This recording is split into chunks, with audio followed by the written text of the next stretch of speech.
الله أكبر الله أكبر. أشهد أن لا إله إلا الله. أشهد أن لا إله إلا الله.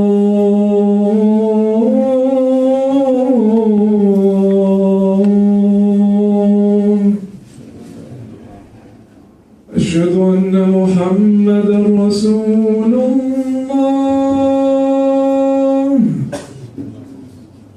أشهد أن محمدا رسول الله.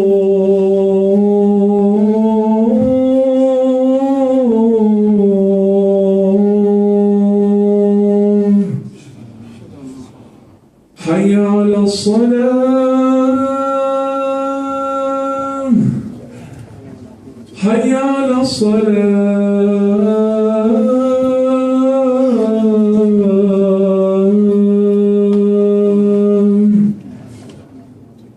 حي على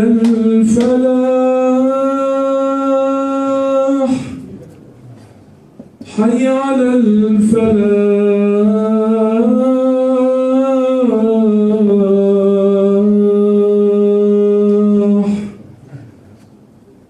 الله أكبر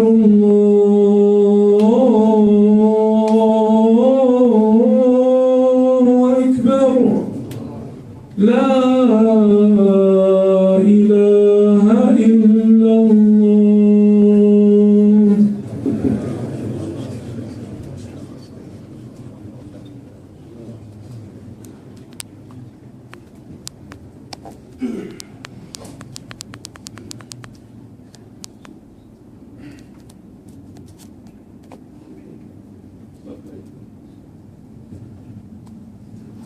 الحمد لله ذي العظمة والكبرياء والعزة والعلاء والمجد والثناء. تعالى ربنا عن الأنداد والشركاء وتقدس عن الأمثال والنظراء. ليس كمثله شيء الباقي بدون فناء، وسيفنى الملأ الأعلى إذا ما الله شاء. والصلاة والسلام على خير الأنام سيدنا محمد عدد حبات الثرى ونجوم السماء، وعلى آله وصحبه ومن تبع هداه إلى يوم اللقاء. ثم أما بعد، يا أيها الذين آمنوا اتقوا الله حق تقاته ولا تموتن إلا وأنتم مسلمون، واعتصموا بحبل الله جميعا ولا تفرقوا، واذكروا نعمة الله عليكم إذ كنتم أعداء فألف بين قلوبكم فأصبحتم بنعمته إخوانا.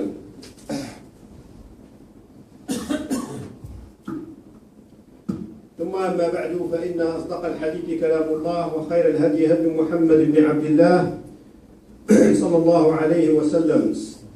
اللهم أرنا الحق حقا وارزقنا اتباعه، وأرنا الباطل باطلا وارزقنا اجتنابه. ثم أما بعد، أيها المسلمون، فإن هذا الشهر شهر رمضان.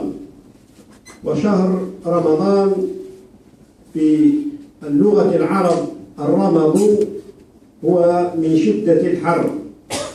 لهذا ذكر السيوطي رحمه الله في تفسيره عن النبي صلى الله عليه وسلم أن الرسول صلى الله عليه وسلم قال: إنما سمي رمضان لأنه محرق الذنوب.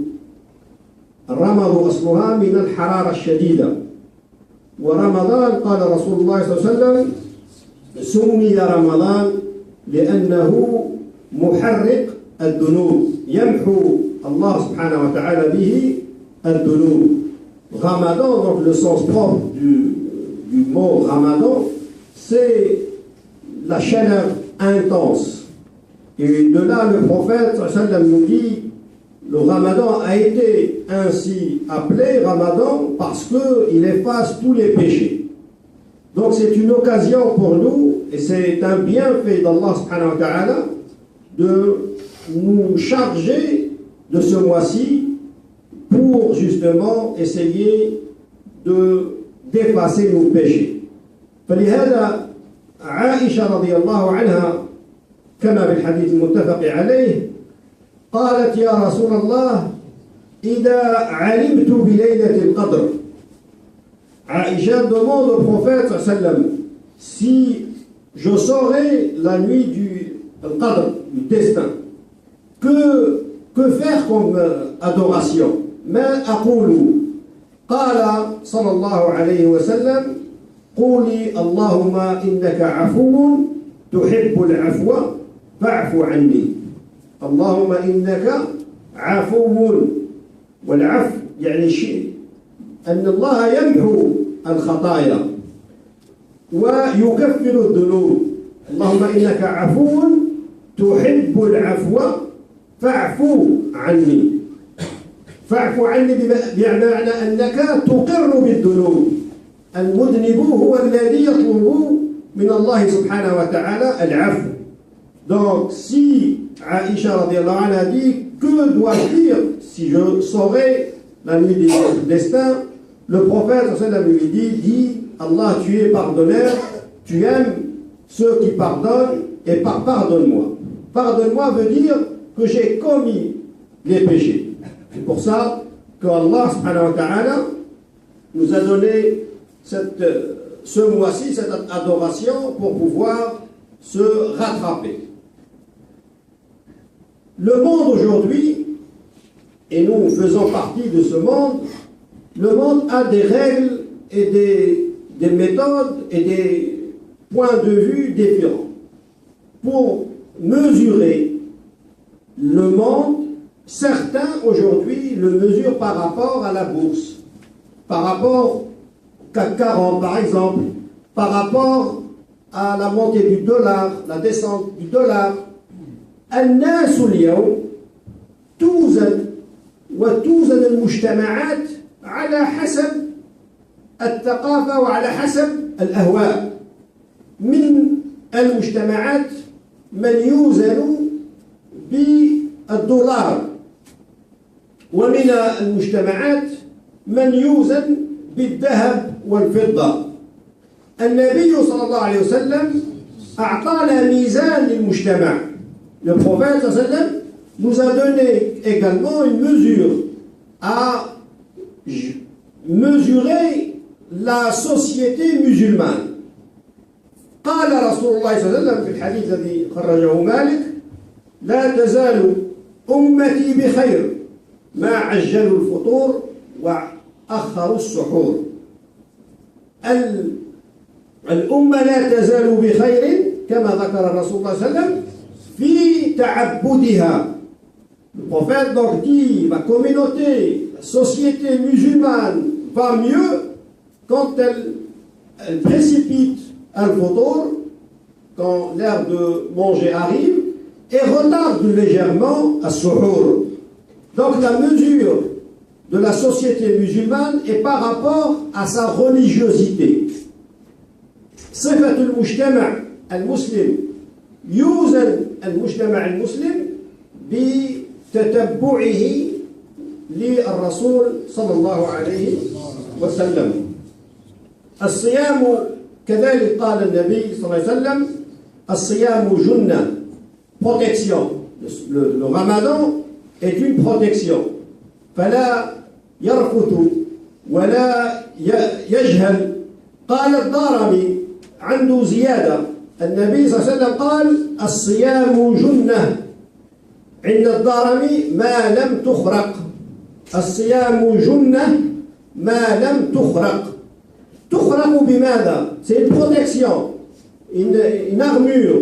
الجنة ما يرتديه الحربي، une armure. Et le ramadan protège, comme l'armure qui protège le corps humain. Dit elle protège tant qu'elle n'est pas trouée. الصيام جنة ما لم تخرق. تخرق بماذا؟ Le siyam va te protéger. إذا tu as commencé à parler sur l'autre، إذا الغيبة، إذا اغتبت فلان وتكلمت في فلان والمرأة تتكلم في فلانة وعلان، فهذا الصيام الجنة خرقت. الجنة التي يرتديها المجاهد تخرق بذاك الكلام. لهذا عند بعض الفقهاء الأوزاعي مثلا وعائشة رضي الله عنها الغيبة مفسدة للصيام. هذا لا رأي، مش رأي الجمهور ولا رأي الأئمة الأربع، لكن مهم أنك تعلم أن رأي عائشة رضي الله عنها إذا اغتبت فلان تقضي ذاك اليوم. Ce n'est pas l'avis de la majorité des savants, mais Aïcha radiallahu anha, un autre imam al-Awza'i, rahimahullah, dit si tu pars sur quelqu'un en période de jeûne, tu dois récupérer ta journée. Ce n'est pas l'avis des grands savants, mais c'est juste pour vous dire l'importance de cette protection que ne doit pas être trouée. رمضان لما يدخل رمضان نحن نعيش في الدنيا، لكن القيامة والعالم الأخروي ليس بعيد. Nous vivons dans ce bas monde, mais l'au-delà n'est pas loin quand Ramadan arrive.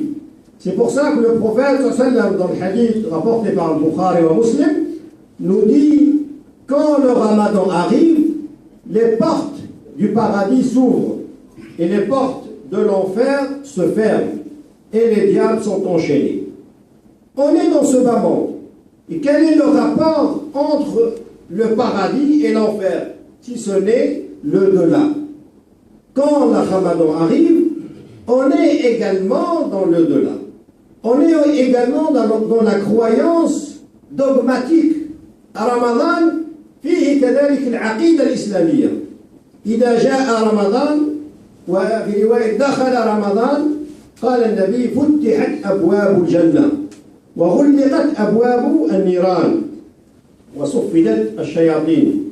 أبواب الجنة والنار والجنة في الآخرة لا ترى في هذه الدنيا، لكن رمضان فيه الإيمان باليوم الآخر. فإذا جاء رمضان كأن أبواب الجنة تفتح. قال القاضي عياض رحمه الله في شرح مسلم إذا دخل رمضان فتحت أبواب الجنة. قال فتحت كل الأسباب التي تؤدي إلى الجنة. Quand un grand imam nous explique comment, quand Ramadan arrive, les portes du paradis s'ouvrent.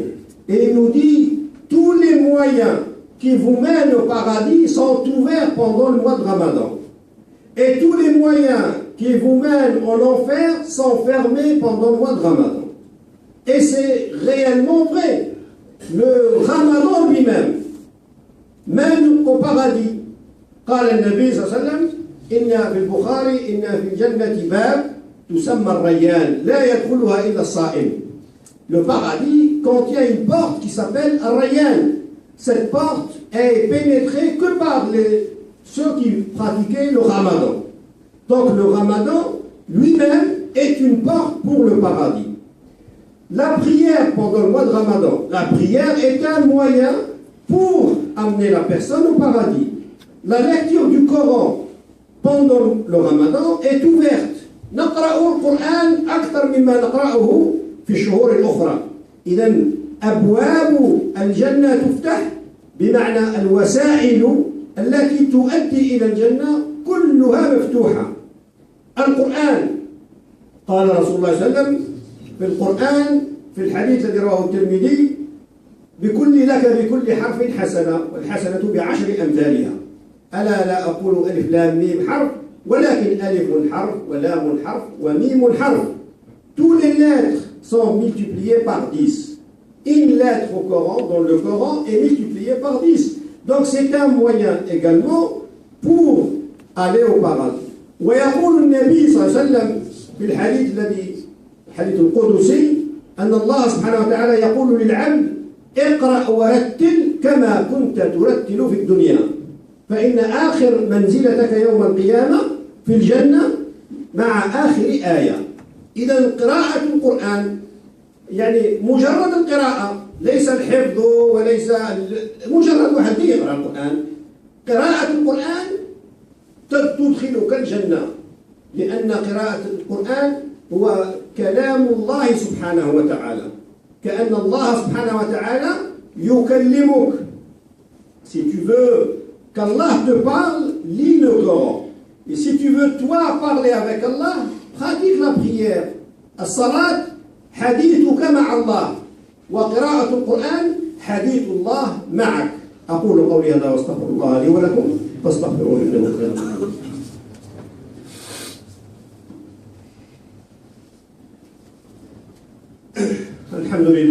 الحمد لله وكفى، والصلاة والسلام على المصطفى صلى الله عليه وآله وسلم.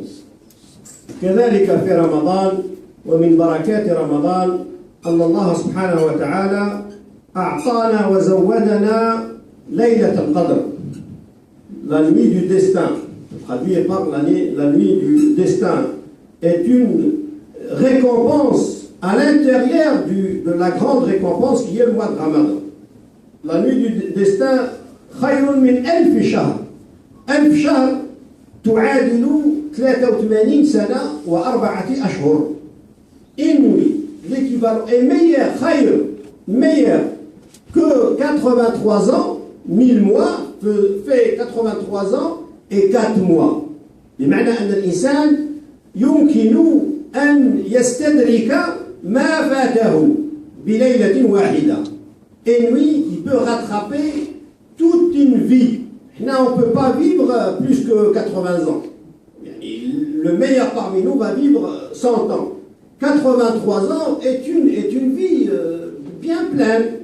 Allah subhanahu wa ta'ala nous donne cette vie en une nuit.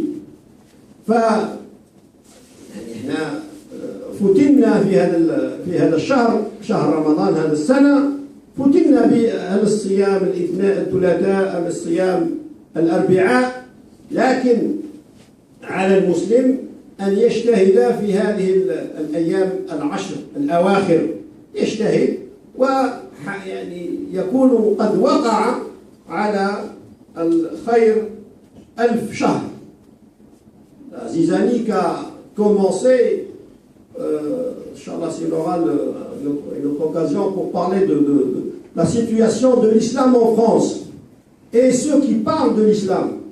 يعني الكل يدعي وصلا بليلى وليلى لا تقر لهم بهذا كما قال محبها. كل الناس الآن أصبحت لها هيئة وأصبح لها le grand كدم des imams de France. شكون هذو؟ لا ندري. Et tout le monde parle le nom de l'islam. C'est-à-dire la même zizanie qui se pratiquait et pratique toujours dans le monde musulman. Or, le ramadan est une occasion pour montrer ses muscles. الرئيس اللي ما عنده أي قيمة في العالم تكون عنده قيمة في رمضان.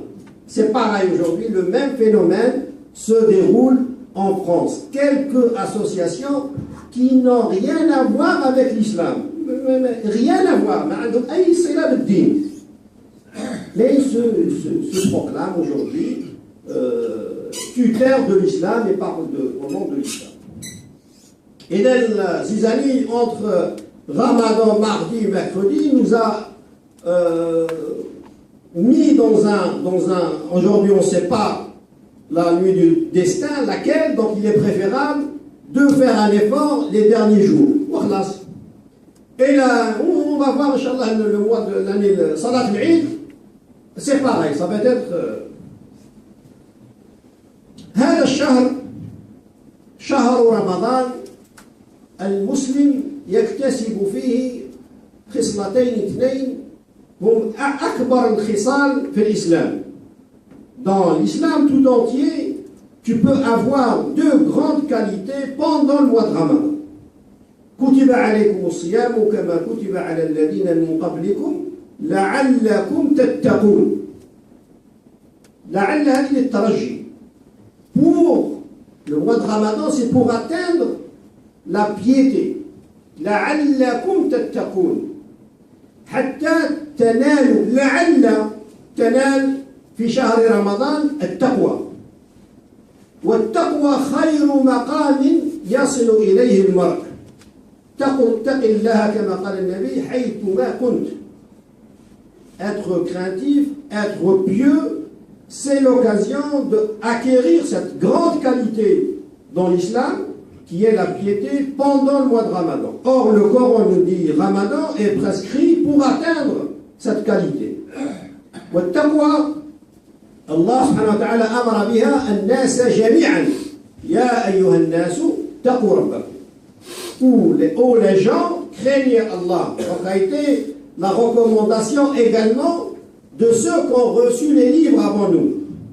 وَلَقَدْ وَصَّيْنَا الَّذِينَ أُوتُوا الْكِتَابَ مِنْ قَبْلِكُمْ وَإِيَّاكُمْ أَنِ اتَّقُوا اللَّهَ.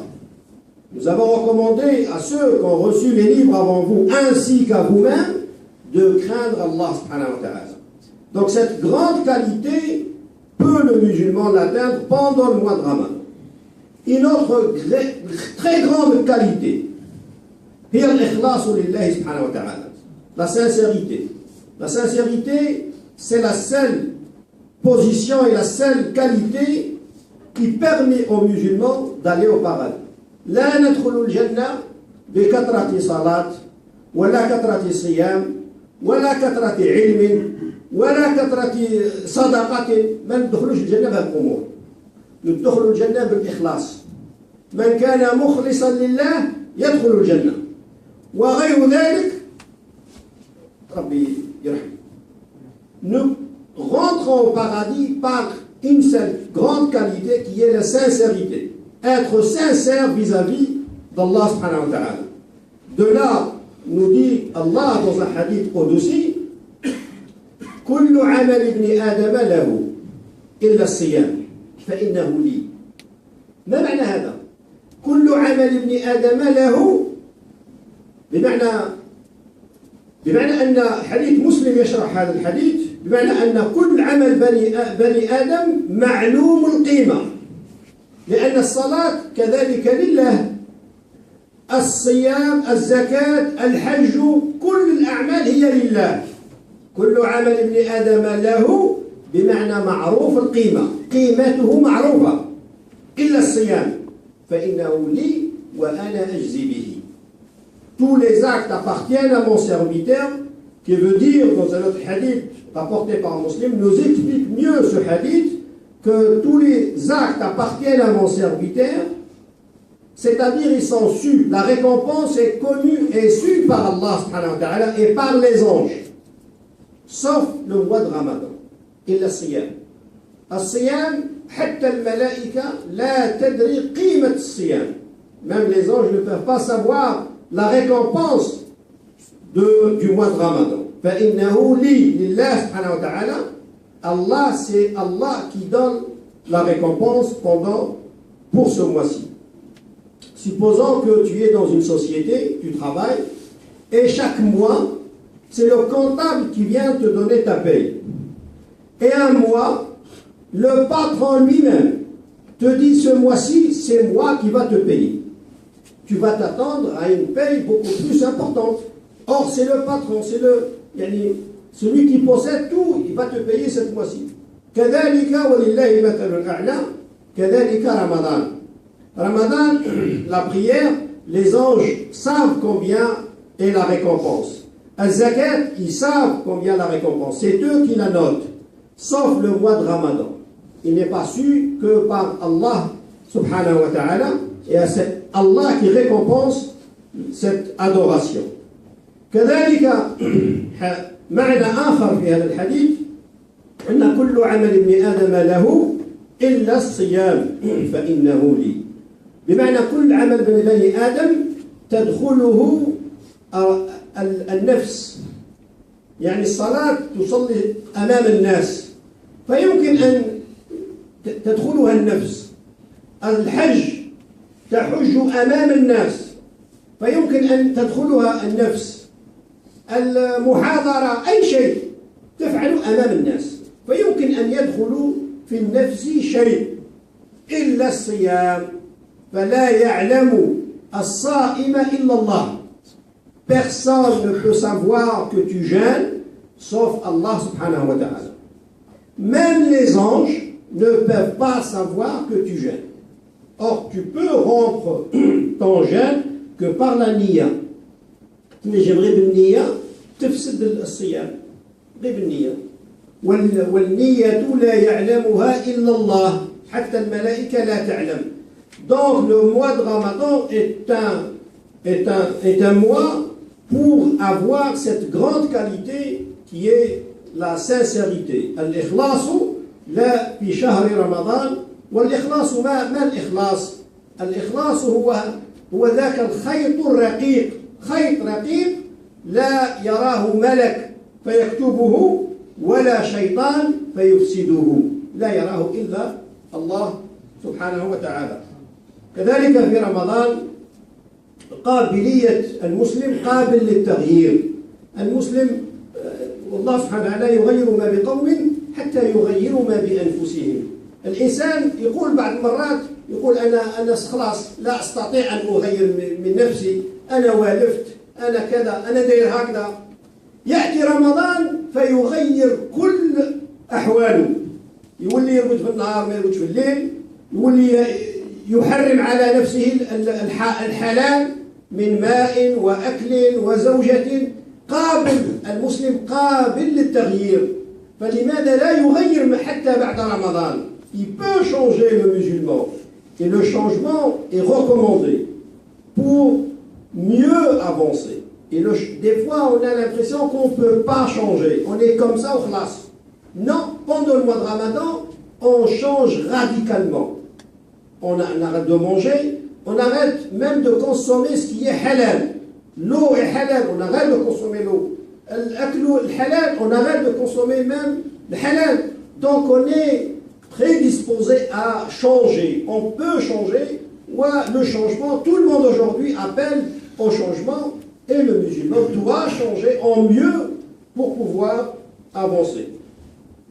كذلك في رمضان دعوة مستجابة. الدعاء لله سبحانه وتعالى مستجاب. لهذا قال النبي صلى الله عليه وسلم: ثلاثة لا ترد دعوتهم الإمام العادل والصائم حتى يفطر ودعوة المظلوم. هذه الدعوات لا يردها الله سبحانه وتعالى، من بينها دعوة الصائم. الصائم حتى يفطر دعوته مستجابة. فالدعاء هو كما قال النبي صلى الله عليه وسلم: الدعاء هو العبادة. الدعاء هو العبادة. لماذا هو العبادة؟ لأن ما هي العبادة أصلا؟ العبادة هي الصلة بينك وبين الله. العبادة هي الصلة بينك وبين الله. فالدعاء هو الصلة بينك وبين الله. لا تدعو أحد ولا تدعو آخر، يعني حتى ولو لا يستجاب لك، حتى ولو ربي لا يستجاب، في نفس الدعاء هو أصله عبادة من العبادات. Donc les invocations, dit le hadith, sont exaucées pendant le mois de Ramadan. Donc le musulman doit multiplier le dua pour lui-même, pour sa famille, pour sa communauté. Or le dua est exaucé. ربنا علمنا ما ينفعنا وانفعنا بما علمتنا وزدنا علما نافعا. اللهم اهدنا فيمن هديت وعافنا فيمن عافيت وتولنا فيمن توليت وبارك لنا بالخير الذي اعطيت واصرف عنا وقنا برحمتك شر ما قضيت انك تقضي بالحق ولا يقضى عليك انه لا يعز من عاديت ولا يذل من واليت تبارك ربنا وتعاليت. اللهم صل وسلم وبارك على سيدنا محمد كما صليت وسلمت وباركت على سيدنا ابراهيم وعلى ال سيدنا ابراهيم في العالمين انك حميد مجيد. سبحان ربك رب العزه عما يصفون وسلام على المرسلين الحمد لله رب العالمين.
الله أكبر الله أكبر أشهد أن لا إله إلا الله أشهد أن محمدا رسول الله حي على الصلاة حي على الفلاح قد قامت الصلاة قد قامت الصلاة الله أكبر الله أكبر لا إله إلا الله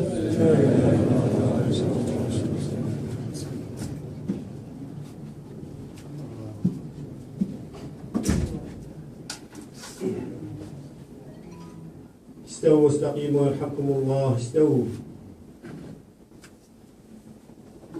الله أكبر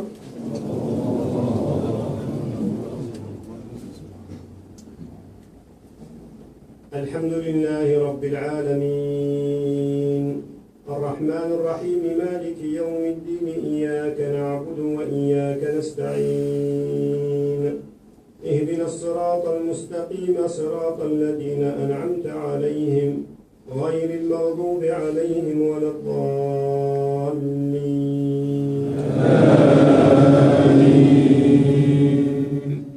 إن الذين آمنوا وعملوا الصالحات كانت لهم جنات الفردوس نزلا خالدين فيها لا يبغون عنها حولا قل لو كان البحر مدادا لكلمات ربي لنفد البحر قبل أن تنفد كلمات ربي ولو جئنا بمثله مددا قل إنما أنا بشر مثلكم يوحى إلي أنما إلهكم إله واحد فمن كان يرجو لقاء ربه فليعمل عملا صالحا ولا يشرك بعبادة ربه أحدا الله أكبر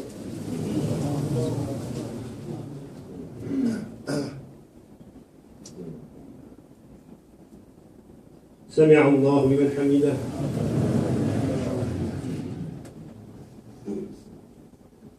الله أكبر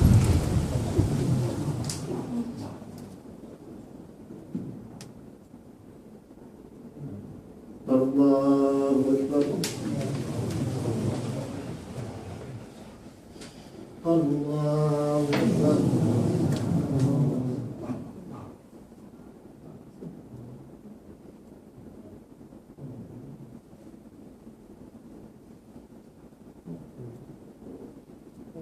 الله أكبر